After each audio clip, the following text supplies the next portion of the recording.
آج سے نہیں، بلکہ جب یہ سلسلہ شروع ہوا کہ دہشت گردی کے الزام میں پڑھے لکھے پڑھنے لکھنے والے مسلمانوں کے خلاف تحریک شروع ہوئی اور ان کو جیل میں بھرا جانے لگا، تو سب سے پہلے جمعیت علماء مہاراشٹر نے اس سلسلے میں قدم بڑھایا۔ مجھ سے گلزار صاحب نے ٹیلی فون پر یہ بات کہی کہ بڑے بڑے وکیل یہ کہتے ہیں کہ ان کو دہشت گردی کے الزام میں پھانسنے کا حق صوبائی گورنمنٹ کو نہیں ہے، مرکزی گورنمنٹ کو ہے۔ صوبائی گورنمنٹ یہ کر رہی ہے، ہم اس کے خلاف عدالت میں جانا چاہتے ہیں۔ میں نے کہا جائیے، لیکن پیسہ نہیں ہے، ہمیں 4 لاکھ روپے کی ضرورت ہے۔ میں نے ایک صاحب سے کہا بمبئی میں، جو اللہ کو پیارے ہو گئے، کہ آپ 4 لاکھ روپیہ گلزار صاحب کو دے دیجیے۔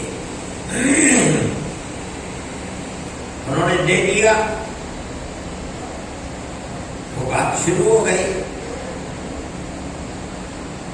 دولت مند مسلمان ہو ہندو ہو، اس کے اندر ہمت نہیں ہوتی۔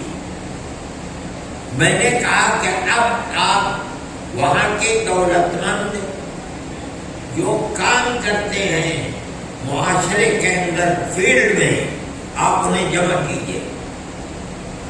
انہوں نے جمع کیا اور ان سے کہیے کہ آپ یہ کام کر رہے ہیں، جمعیت علماء کر رہی ہے، مدد کریں۔ وہ لوگ اٹھ کر چلے گئے، مدد نہیں کی، اور جنہوں نے مدد کی تو یہ کہا کہ خدا کے لیے ہمارا نام نہ آئے۔ یہ اللہ کا فضل ہے کہ وہ چیز کارگر ہوئی۔ ایسے لوگ جن کو لوور کورٹ نے، ہائی کورٹ نے پھانسی کی سزا دے دی تھی، 6 7 آدمی، اس میں ہندو بھی تھا، جمعیت علماء نے ان کے کیس کو لڑا اور سپریم کورٹ میں ان کو باعزت بری کر دیا گیا۔ احمد آباد کے مفتی عبدالقیوم صاحب یہاں کہیں بیٹھے ہوں گے، وہ بھی ان کے اندر ہے۔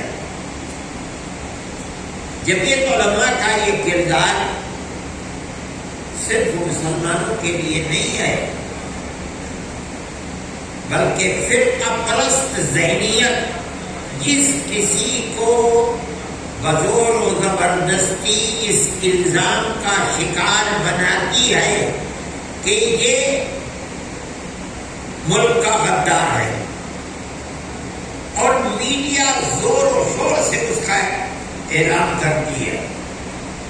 جمعیت علماء یہ سمجھتی ہے کہ یہ ہو سکتا ہے کہ یہ فرقہ پرستی کا شکار ہو، گورنمنٹ نے جو حق دیا ہے کورٹ کے اندر ہر ملزم کے جانے کا، اس بنیاد کے اوپر جمعیت علماء کام کرتی ہے۔ میں جانتا ہوں، آپ بھی جانتے ہوں گے کہ ملک کے اندر فرقہ پرستی کا زہر ایک ناگ کی شکل میں بنا ہوا ہے اور سارے ملک کو تباہ کر رہا ہے۔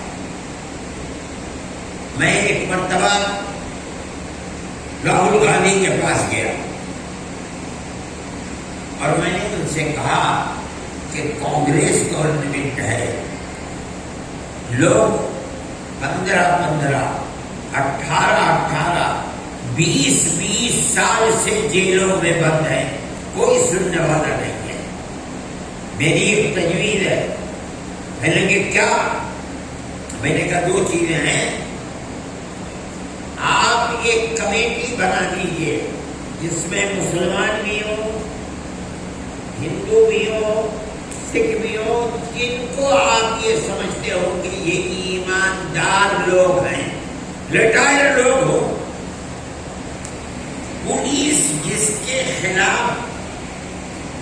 الزام لگاتی ہے، سب سے پہلے وہ کاغذات اس کمیٹی کے پاس آئے. اگر یہ کمیٹی محسوس کرے کہ ایڈمنسٹریشن کے لگائے ہوئے الزامات صحیح ہیں، آپ چوراہے پر کھڑا کر کے گولی مار دی جائے، کچھ دینا نہیں ہے. اگر نہیں ہے تو آپ اس کی زندگی کو خراب نہ کریں، آج ہی یہاں بری کر دیں. یہ نہ ہو کہ 15 اور 20 سال کے بعد کورٹ یہ کہے کہ ہم اس کو باعزت بری کرتے، اس کی زندگی تو آپ نے برباد کر دی. کہنے لگے دوسری تدبیر، میں نے کہا دوسری تدبیر یہ ہے کہ پولیس پکڑتی ہے، جیل میں بند کرتی ہے، اور گواہ 150 200 250 300 گواہ، ان گواہوں کے پیش ہوتے ہوتے ہوتے ہوتے 10 سال گزر جاتے ہیں. کہاں کا انصاف ہے؟ آپ ایک حد متعین کیجئے. پولیس نے گواہوں کو لے کر فہرست دی ہے 6 مہینے میں، سال بھر میں، 1.5 سال میں، 2 سال میں اپنے گواہوں کو لے کر آئے. اگر نہیں آتے ہیں، آپ اس مظلوم کو آزاد کر دیجئے، یہ رکشا چلائے گا، اپنے مقدمے کو لڑے گا. میری بات کو غور سے سنا. پہلے فہرست کی، دیکھیے میں کیا کرتا ہوں، یہ الفاظ نے دیکھیے میں کیا کرتا ہوں، فہرست ہو جائے. میں آیا اور میں نے فہرست کو تلاش کرنا شروع کیا. جتنی بھی پارٹیاں ہیں مسلمانوں کی اور لوگ ہیں، میں نے سب سے پوچھا، کسی کے پاس کوئی فہرست نہیں تھی. میں نے اخبارات کے اندر دیا. میں نے کہا کہ جمعیت علماء کو یہ مطلوب ہے، کون آدمی ہے، نام کیا ہے، کہاں کی جیل میں بند ہے، کتنے دن سے بند ہے، پیروی کون کر رہا ہے، اس کا ٹیلی فون کیا ہے، مجھے یہ چیزیں چاہیے. خدا کا کرنا یہ ہے کہ میرے پاس وہ تحریک کو چیز آ گئی. میں لے کر کے گیا اور میں نے اس طرح بنائی، 18 سال سے جیل میں یہ بند ہے، اور پیروی یہ لوگ کر رہے ہیں. اس کے بعد 17 سال سے یہ بند ہے، 16 سال سے یہ بند ہے، 15، میں 10 تک لایا. اس کے بعد میں نے نام لکھنے شروع کر دیے، تفصیل نہیں کی. میں پھر لے کے گیا، پڑھا غور سے، کہا کیسے بن گیا فہرست. میں نے کہا کہ میں نے جمعیت علماء کے لاکھوں روپئے اس پر خرچ کیے ہیں اور میں یہ بنا کر کے لایا ہوں، آپ اس کی انکوائری کر لیجیے، غلط نہیں ملے گی. کہا دیکھو اچھا میں کیا کرتا ہوں. اگلے ہی دن میرے پاس ہوم منسٹر کا جو ڈپٹی تھا، وہ راجندر کا کیا نام تھا، راجستھان کا، اس کا میرے پاس فون آیا کہ میں ملنا چاہتا ہوں. میں نے کہا نہیں آپ نہیں آئیں گے، میں آؤں گا. چنانچہ میں وہاں چلا گیا تھا ان کے آفس میں. وہاں انہوں نے آئی بی اور جتنی بھی یہ تحریکیں ہیں گورنمنٹ کی، ان کے چیئرمین جمع تھے. مجھ سے پوچھنے کہنے لگے آپ نے کیا مجھ سے کہا تھا راہل جی سے، بتائیے. میں نے وہی بات پھر ان کے سامنے رکھ دی. اس کا کوئی جواب نہیں دے سکتے تھے، اور انہوں نے ڈپٹی ہوم منسٹر نے اس کی تعریف کی کہ بڑی اچھی تحریر ہے. چنانچہ ان کی کیا بات ہوئی میں نہیں جانتا. ان کا پھر میرے پاس فون آیا، میں ان کے آفس میں گیا. تیسری مرتبہ پھر فون آیا، پھر میری بات چیت ہوئی ان سے. ان کو ڈپٹی چیف منسٹر سے برطرف کر دیا گیا، مسئلہ ختم ہو گیا. میں کہتا ہوں کہ ملک میں فرقہ پرستی کتنی طاقتور ہے. کانگریس گورنمنٹ تھی، لیکن راہل گاندھی کی بات چلی نہیں.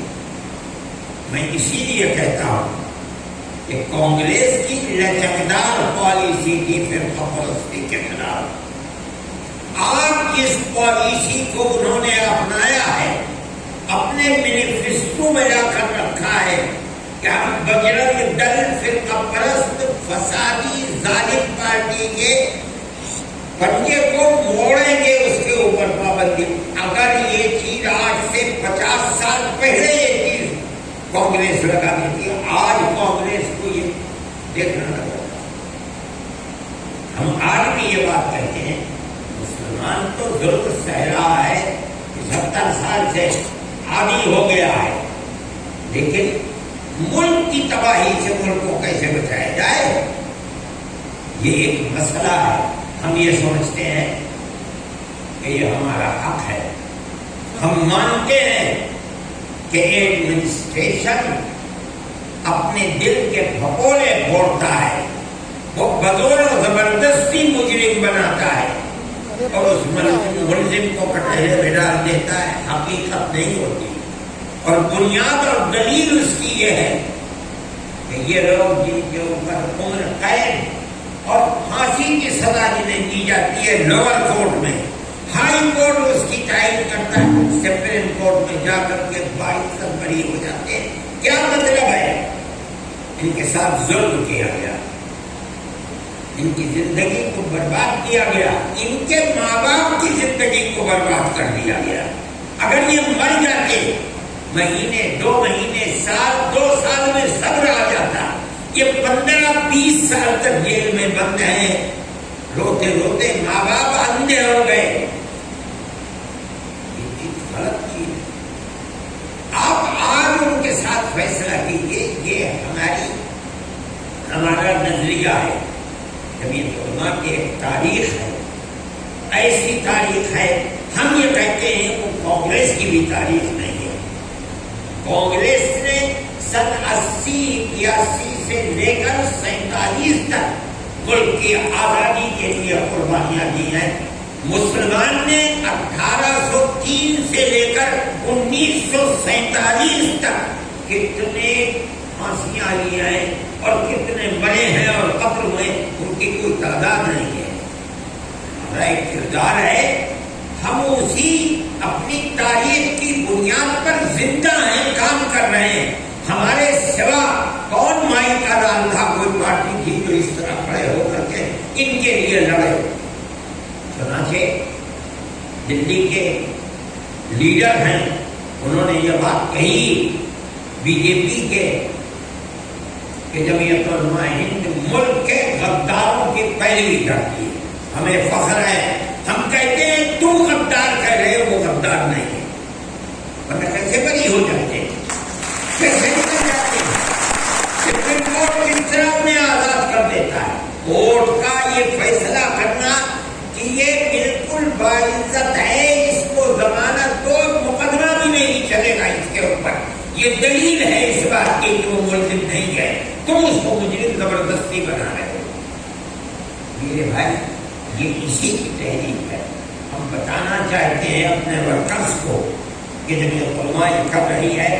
آج بی جے پی کی گورنمنٹ نہیں تھی, ہر مہینے میں 1 2 4 5 7 جمعیت علماء کی پیروی کی بنیاد پر, چاہے وہ لوور کورٹ ہو, چاہے ہائی کورٹ ہو اور چاہے سپریم کورٹ ہو, آزاد ہوتے رہتے تھے. اب بی جے پی کی گورنمنٹ آئے, میں نام نہیں لوں گا, لیکن مجھے یہ پتا چلا کہ انہوں نے ججوں کو بلا کر کے یہ بات کہی کہ دہشت گردی کے الزام کے سلسلے میں باریکی سے نہیں دیکھنا چاہیے, اس کو اسی طرح چلانا چاہیے. وہ چل رہی ہے, آزاد اب بھی ہوتے ہیں, مگر وہ ریشو بہت کم ہو گیا ہے. جمعیت علماء کی یہ تحریک ہے. اللہ کا شکر ہے کہ ہمارا کیا ہے, ہمارے پاس کیا ہے, کوئی قوم دیتی ہے, ایک ہاتھ سے لیتے ہیں, دوسرے ہاتھ سے خرچ کر دیتے ہیں. وہ خرچ کم نہیں ہے. ایک وکیل کو سپریم کورٹ میں 10-10 لاکھ روپیہ ایک پیشی کے اوپر میں دینا پڑتا ہے. دیتے ہیں, انہوں نے یہ کہا کہ جمعیت علماء جو خرچ کرتی ہے وہ حلال ٹرسٹ بنا رکھا ہے، اس سے خرچ کرتی ہے. ہم کہتے ہیں کرتے ہیں خرچ. وہ یہ کہتے ہیں کہ ہندوؤں کو اس کے خلاف کھڑا ہونا چاہیے. اور کانگریس کو انہوں نے یہ کہا کہ راہل اور یہ لوگ جمعیت علماء کی مدد کرتے ہیں. کیا مطلب ہے؟ جو غداروں کو جیلوں سے نکالتے ہیں یہ لوگ ان کے مددگار ہیں. ارے ظالم، ان کو پکڑنے کے اندر کانگریس کے زمانے میں بھی ان کو پکڑا جاتا. ہمارا کون مددگار ہے؟ کانگریس کو مدد کرنی چاہیے. دیکھو جن کو پکڑ رہے ہو ان کا اصل جرم ہے یا نہیں ہے. اگر ہے ہم کسی کی مدد نہیں دیتے، اگر نہیں ہے ہم یہ سمجھتے ہیں کہ صرف مذہب کے نام کے اوپر ان کو پکڑنا اور ان کی جوانی کو ختم کر دینا، ان کی زندگی کو برباد کر دینا، یہ کسی ایسے ملک میں جس کا دعویٰ ہے کہ یہ سیکولر اسٹیٹ ہے، یہ چیز چلنے والی نہیں ہے. یہ تجویز آپ کے سامنے آئی ہے، اس تجویز کا یہ پس منظر ہے جس کو سمجھنا. آج بھی ہمارے پاس لوگ آتے ہیں، یہ جتنے مقدمات ہیں مہاراشٹر کی ہماری جو یونٹ ہے وہی ان کو دیکھتی ہے. ہمارے وکیل ہیں شاہد صاحب، گلزار صاحب، اللہ ان کی عمر میں برکت عطا فرمائے، وہی اس کی بنیاد ہے. ان کی عمر بھی 90 سے زیادہ ہو گئی ہے. بہرحال ہم یہ کام کر رہے ہیں، جو آتا ہے ہم اس کو کہہ دیتے ہیں کہ یہ نمبر ہے، ان سے بات کرو، جاؤ. تم مقدمہ نہیں لڑ سکتے، ان سے کہو کہ ہمارے بچے کے اوپر یہ دہشت گردی کا الزام ہے، ہم نہیں لڑ سکتے. جب یہ علماء اس سلسلے کے اندر آپ کی مدد کرے گی، چاہے 10 سال لگے چاہے 20 سال لگے، لیکن مدد کرتی ہے. اللہ اس میں کامیابی عطا فرمائے. اور مزید ہم کہتے ہیں کہ خدا وہ لوگ جو صرف پرستی کی بنیاد پر الزام لگا کر بے قصوروں کو صرف مذہب کی بنیاد کے اوپر جیل کی سلاخوں کے پیچھے ڈال دیتے ہیں، اللہ ان کو ناکام و نامراد بنائے. اور ملک کے اندر اخوت، ہمدردی، بھائی چارگی اور ظلم اور عناد سے اللہ تعالی اس ملک کی حفاظت کرنا. آخر دعوانا الحمدللہ. کہاں ہے بتائیے؟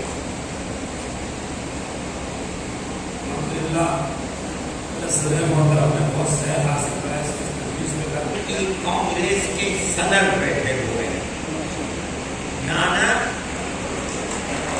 پرویز صاحب، یہ گئے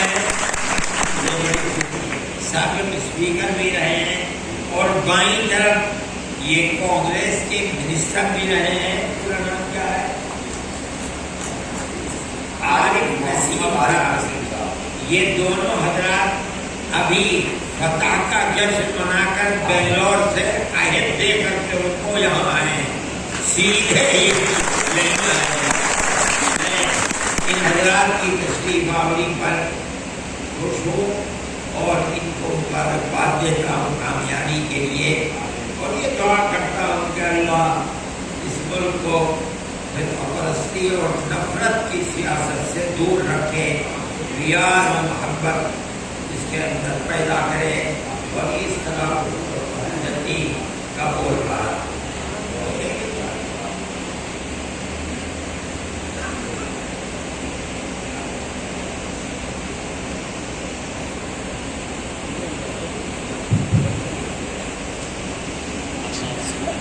آج کے اس جلسے کے صدر کے خلاف اس ملک میں مضبوطی سے لڑائی لڑ رہی ہے. ہندو مسلم ایکتا کی تحریک پچھلے کئی سالوں سے حضرت مولانا اسد مدنی صاحب کی قیادت میں پورے ملک میں چلائی جا رہی ہے. میں اس کے لیے بہت بہت مبارکباد دینا چاہتا ہوں. یہ تو یہ فرقہ پرست طاقتوں کا جو عزم ہے، جو ان کے منصوبے ہیں، یا جو ان کا مکر اور فریب ہے، جس طرح سے اس ملک کو کمزور کرنے کی